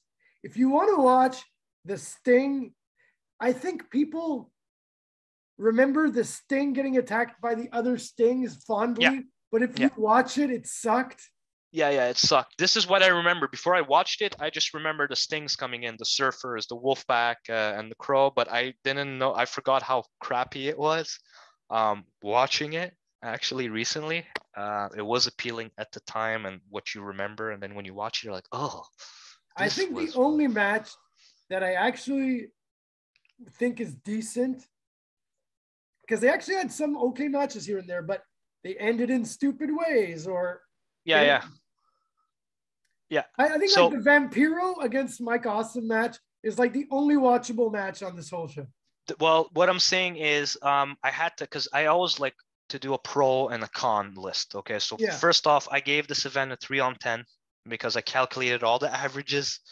And mostly comes from Vampiro, Mike Awesome, Landstorm. They're putting the The grade pros, up. yeah, man, like the tag team triple threat, the opener was a good match, honestly. AWOL versus Reno was a good match. Again, the ending and all the people walking in and the interferences. The perfect event versus MIA, even though we got showered with the natural born thrillers. The cons, dude, For what and they this were, it wasn't bad matches. Yeah, I agree. no, it wasn't. It was just the way they were set and they written, right? The cons were, dude, there was no rule enforcement anywhere. Yeah, you It could never lacked tell what rule are the rules enforcement. of these matches. Also, another con, they overlook. I love the Natural Born Thrillers at the time. They were a cool stable, but they overloaded the darn card with them Really, everywhere you man. went.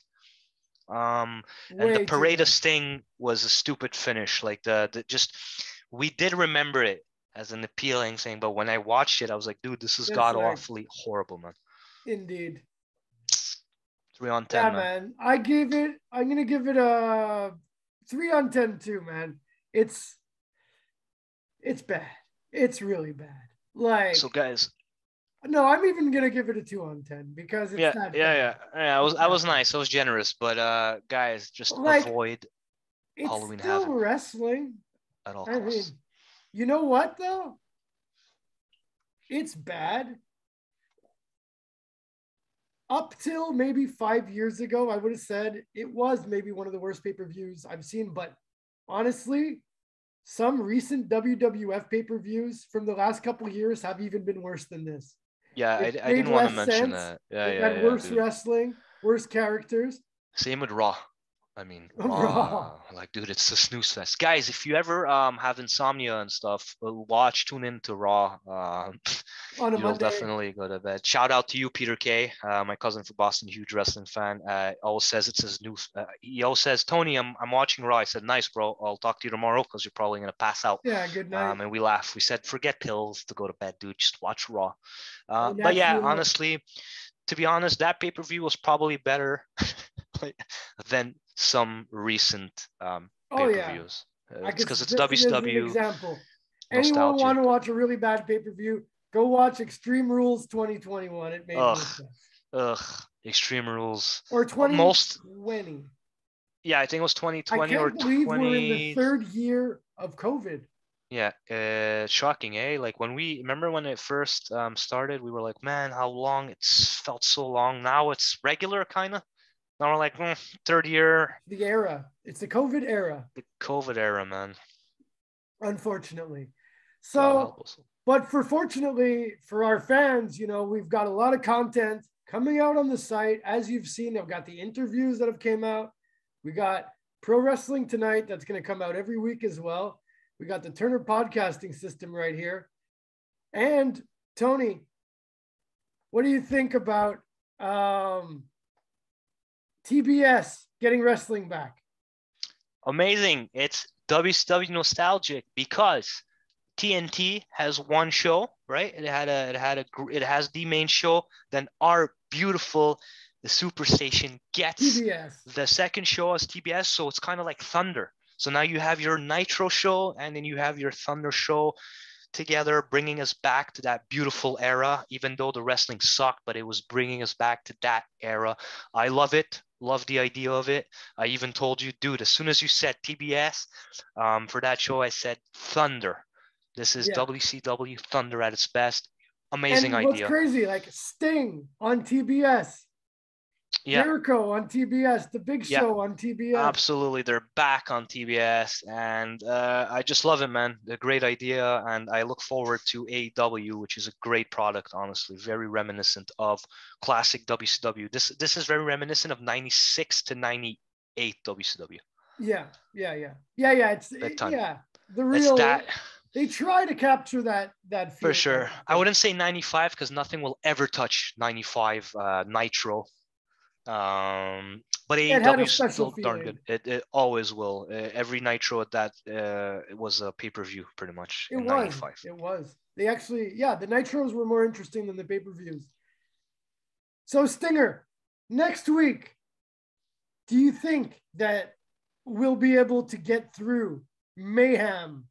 Is it Mayhem we're gonna do? Yeah, Mayhem is the next one. If I recall, Steiner wins the title, but I am looking forward to see what horror awaits me because I forgot all these pay-per-views. I just remember key wins and some storylines, kind of like Halloween Havoc, Sting, and Jarrett and all. So I have these memories, but I'm looking forward to see how horrified I will be, or if it might be just better than Halloween Havoc because Halloween Havoc really sucked. Yeah, like so that's what I'm wondering.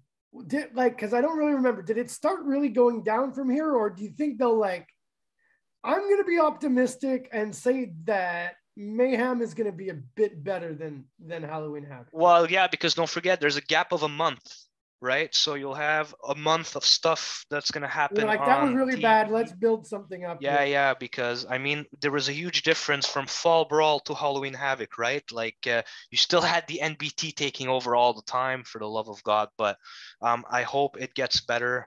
1 month is a lot to pick up things and to change things. In those days, it's a lot. It's a big gap. So hopefully I'll not fall asleep watching it. I do remember there was a cage match. I think it was a straight jacket match. Is it possible? Between Booker T and it is Steiner. I remember that, and it was freaking horrible. Yeah, it was god awful. So optimism has been shot down now. I still have a bit of faith.